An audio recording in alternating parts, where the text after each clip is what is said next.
Salut tout le monde, j'espère que vous allez bien tous et toutes. On se retrouve oui pour le Wrestling Club qui ne s'arrête jamais aussi, puisque nous allons avoir 4 informations, plutôt 2 shows que nous allons débriefer. Ensuite on ira voir peut-être l'homme qui est en superposition du côté de ma 3e vidéo, c'est-à-dire nous allons parler de Bobby Lashley. Est-ce que Bobby Lashley va tout simplement intégrer le Fatal 4, devenir donc un Fatal 4-Way pour le WWE Championship qui aura lieu à D1. On y reviendra bien sûr en temps et en heure. Et bien évidemment, on reviendra également sur l'actualité. Ça aurait dû être d'ailleurs un des sujets qu'on aurait dû parler, mais Jeff Hardy est passé par là.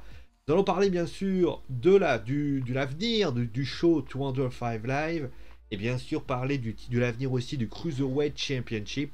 Justement, qu'est-ce qu'on peut faire du côté de ce titre Cruiserweight? On y reviendra bien sûr en temps et en heure. Bon allez, maintenant trêve de bavardage.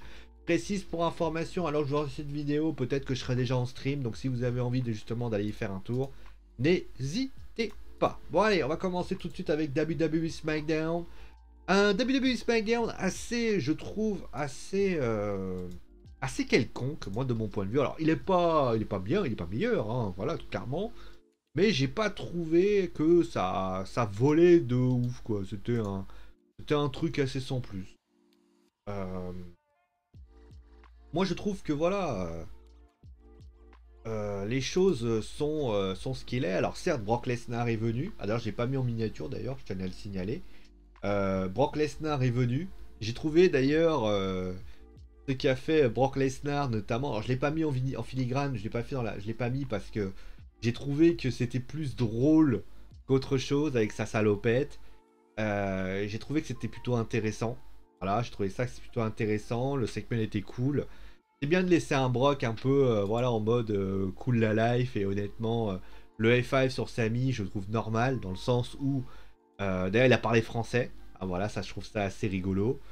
Pour Rick Booz et Shinsuke Nakamura, franchement, j'ai vu le match. Les tag teams, on sait ce que j'en pense, hein, clairement. Donc voilà, Drew McIntyre qui a battu Sheamus. Alors, Drew McIntyre qui a quand même planté son épée sur la table de Adam Pearce.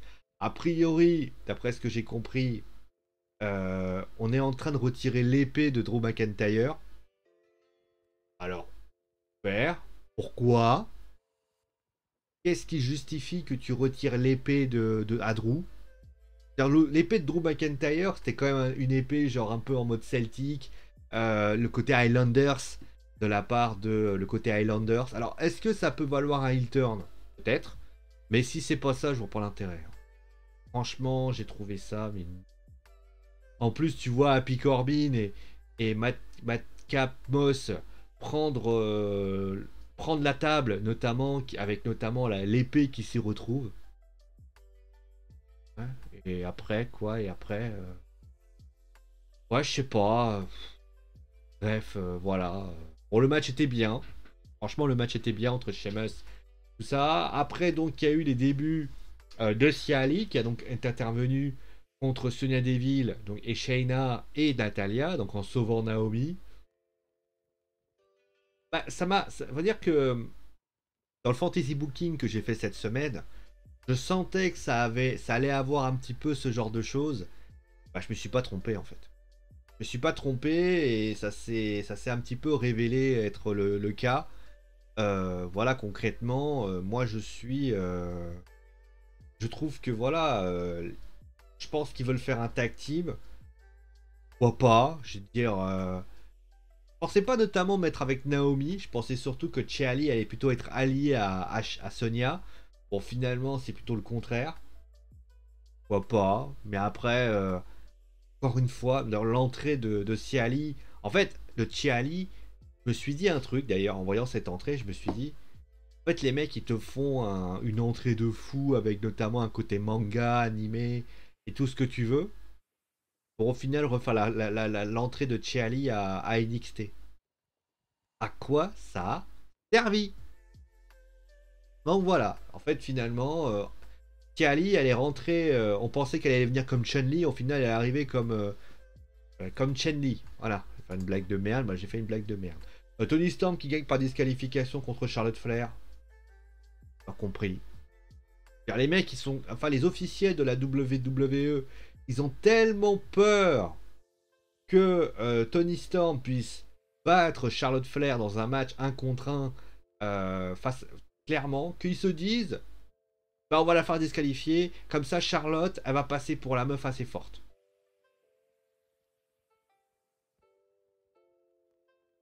Je veux alors pourquoi vous protégez autant? Alors je sais que je suis pas un anti Charlotte Flair, je le serai jamais d'ailleurs, mais pourquoi vous la protégez en fait? Précise pour votre information personnelle que Charlotte a manqué de respect à Becky Lynch. Alors certes, elle a gagné. Alors Becky qui gagne avec la corde, pourquoi pas. Mais j'ai quand même le sentiment que c'est quand même un petit peu abusé pour ainsi dire. Bon après, bon Brock Lesnar qui est venu voir notre cher Adam Pearce en lui expliquant. Alors, il fallait le faire parce que forcément on n'avait pas eu cette petite discussion la semaine dernière. Et parce que les mecs se sont réveillés, tu sais, ils ont fait comme ça. C'est comme ça avec leur style, leur truc. Ils se... Merde, on a oublié de justifier.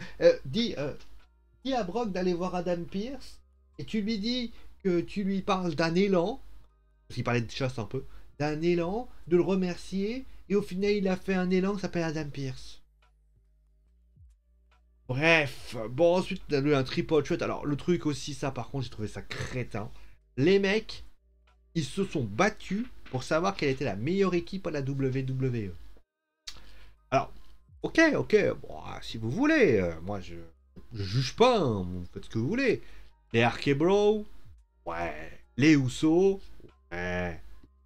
Vous avez pas fait un match sur Survivor Series qui désignait peut-être l'équipe qui devait s'affronter? Je crois d'ailleurs c'est la Arkebro qui a gagné.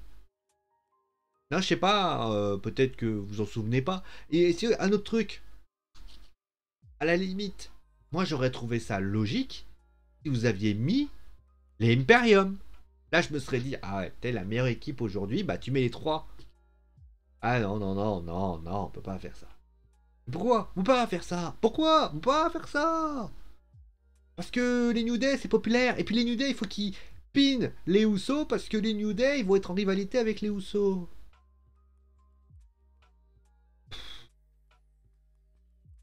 J'ai l'impression, vous savez, que depuis quelques temps, Raw monte un peu.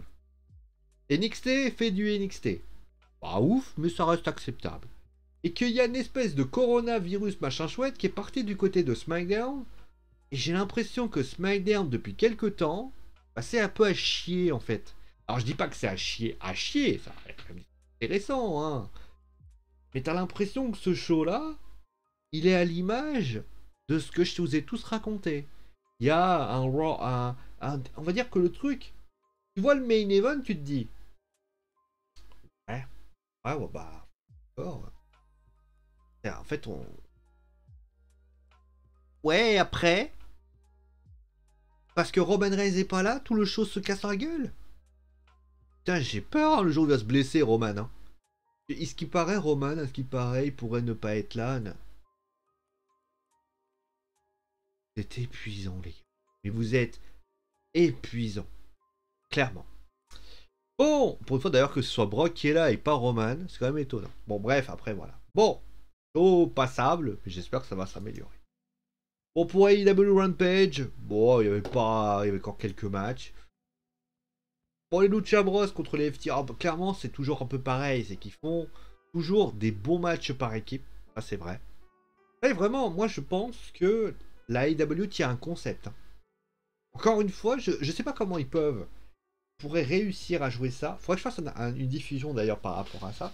J'ai le sentiment que, pardon, la AEW a quand même un petit quelque chose. Je regarde juste la caméra parce qu'en fait, on ne peut pas. Ouais. La AEW, j'ai envie de dire, est-ce que la AEW n'aurait pas un concept avec le côté tag team qui est vraiment l'un de leurs points forts total. Hein. Vraiment. Bon voilà, sinon le match féminin était pas mal. Voilà. Et puis après, donc Hook, vous connaissez pas, qui a affronté Fuego del Sol. Ouais, pourquoi pas. Pourquoi pas. On va voir avec le temps. Hein. Et Adam Cole qui a battu Wheeler Ututa. Bon, pas mal. Alors, show intéressant. Après, Rampage, c'est pas le show de ouf, mais quand même offrir quelque chose. Et au final, voilà. Le retour de Trent, finalement, n'a pas eu l'effet escompté au fil du temps. Mais en tout cas, c'était sympa. C'est un bon show d'une heure. On a pu prendre du plaisir à suivre, pour ainsi dire. Donc, après, on va passer à la suite. Et juste... Ah, bah c'est magnifique de se tromper de photo. Bon, allez, on va passer à la suite avec donc la possibilité, donc on rappelle hein, ce qui s'est passé lundi, alors que Kevin Owens faisait face à Kevin Owens faisait face à Biggie dans un Steel Cage match, il s'est avéré que Biggie a gagné, bon ça pourquoi pas. Seth Rollins est venu ensuite pour s'en prendre aux deux, au final Biggie s'en est sorti, et après, eh bien Bobby Lashley est venu pour s'en prendre à Biggie, à détruire tout le monde pour ainsi dire. Alors, a priori, des rumeurs pourraient officialiser donc ce lundi à WWE Raw que eh bien, Bobby Lashley se retrouverait donc dans le match dans un Fatal 4-Way. Est-ce chose ou est-ce une vaste connerie par rapport à ça? Alors, l'idée de Bobby Lashley champion, déjà, ça serait un énorme désaveu pour finalement Biggie qui voudrait dire tout simplement que Biggie n'est pas à la hauteur du standing du champion. Là, déjà, ça c'est la première chose. Moi, je vais vous dire une chose. J'observe vraiment ces trois-là. Je trouve que ces trois-là ont une alchimie assez forte. Kevin Owens, c'est un peu le côté heel face. On ne sait pas trop ce qu'il est. Et au final, ça marche plutôt bien. Il fait des bons matchs. Et finalement, ça donne le show plutôt intéressant. Biggie est dans cette espèce de gimmick un peu. Voilà, il a arrêté ce côté un peu je fais des blagues. Il en fait encore, hein. Mais il est dans un côté un peu plus, on va dire, serious business, et c'est pas mal. Et Seth Rollins, lui, est un peu le côté mind, le côté jeu d'esprit. Il est dans ce côté, voilà, j'ai envie de semer la zizanie, etc. Même s'il l'a un peu perdu, puisque Kevin Owens a un petit peu emmerdé la semaine dernière. Moi, honnêtement, quand je vois ces trois-là, et que je vois ce que ça donne, je me dis dans ma tête, pourquoi tu veux mettre Bobby Lashley? Parce que Bobby Lashley n'a pas de match? Parce que Bobby Lashley, clairement, il n'est pas à la hauteur de tout ça. Parce que Bobby Lashley, eh bien, Damien Priest, eh ben, il a un match avec Ziggler dans pas longtemps. Parce qu'on ne sait pas quoi en faire. Parce qu'il faut lui trouver une position par rapport à ça. Parce que c'est Almighty, c'est le tout-puissant, donc il faut trouver une solution. Mais en fait, vous n'avez pas compris un truc, les gars. C'est que Bobby Lashley, pourquoi vous le mettez? Si vous le mettez pour des raisons storyline-esques, pourquoi pas? Si vous le mettez juste parce que vous savez pas comment l'utiliser, et que vous avez besoin de trouver quelqu'un et vous dites bon allez, je vais le mettre là parce que ça va me permettre de faire le compte. Oh putain la vache. C'est qu'en fait vous savez pas quoi en faire. Il y avait des rivalités possibles avec Bobby Lashley. Rivalité avec Rey Mysterio notamment, avec Dominique Mysterio qui aurait pu être entre les deux. Ça aurait pu être intéressant. On aurait pu mettre aussi, par exemple, Bobby Lashley contre Damien Priest. Damien Priest contre Bobby Lashley, moi je demande à voir. Ça peut être intéressant, ça peut raconter quelque chose. Justement par rapport à ça. On aurait pu imaginer aussi un Bobby Lashley affronter quelqu'un sans besoin d'une ceinture. Eh oui, hein, alors je sais qu'on va me dire oui, mais Drew McIntyre, il est de l'autre côté, machin. Et donc vous allez me dire qu'il n'y a personne qui peut affronter Bobby Lashley.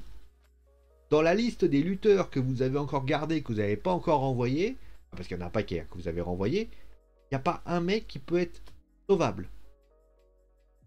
Vous vous foutez du monde. Moi, si je vous trouve... Franchement, vous avez été...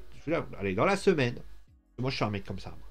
Dans la semaine, peut-être demain, allez, demain même, je vous trouve... On va faire du fantasy booking Bobby Lashley. Voilà. Vous m'avez énervé. Ça va être du fantasy booking Bobby Lashley. Parce que finalement, moi, comme je ne saurais pas quoi vous faire pour lundi, parce que forcément lundi, au sport, après le travail, je ne vais pas pouvoir vous faire peut-être faire une vidéo rapide, il y aura une fantasy booking Bobby Lashley. Allez, voilà, je vous l'annonce tout de suite, et je vais vous donner 4 possibilités de storyline sur ce qu'on aurait pu faire avec Bobby Lashley. C'est pas dit que ce sera très bien, mais à un moment donné, je vais vous en trouver. Et si j'avais en trouvé 4 comme ça, je vous avais été, pas de problème. Si je vous préviens, hein, voilà, allez, clairement, j'en ai trouvé déjà 2 sur 4. Vous êtes... Franchement, non. Non, qu'est-ce qu'il fait là, en fait? Enfin, bref. Bon, on va terminer peut-être avec un sujet plus intéressant. C'est tout simplement le titre Cruiserweight. Alors, ça me fait rigoler d'ailleurs. C'est que, donc, Joe Gacy, qui donc affronte Roderick Strong pour le titre Cruiserweight. Alors, tu te dis, pourquoi pas?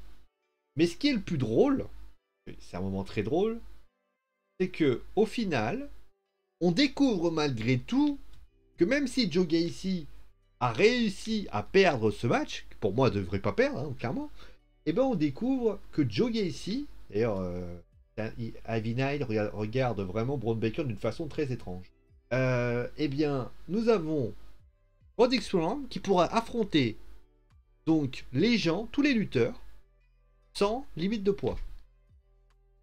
Donc, ma question est la suivante. À quoi ça a servi de faire perdre Joe Gacy? Vous avez 5 minutes. Non, bah, 5 minutes, c'est trop long. Bon, bref. En tout cas, bon. Maintenant, bien évidemment, qu'est-ce que peut être le futur de ce titre? Déjà, on va arrêter de l'appeler Cruiserweight. On va commencer par ça. Pour la simple et bonne raison que si tu peux plus faire affronter des poids moyens, tu te fais baptiser autrement. Déjà. Comment le baptiser? Alors là, clairement, je sais pas. Mais je pense qu'il faut... moi, clairement, Joe Gacy, il aurait fait le... Je sais pas, ça aurait été un no... Comment il appelle ça, Joe Gacy? Merde, j'ai oublié le nom. Un no... non inclusif belt. Ça aurait été rigolo. Ah non.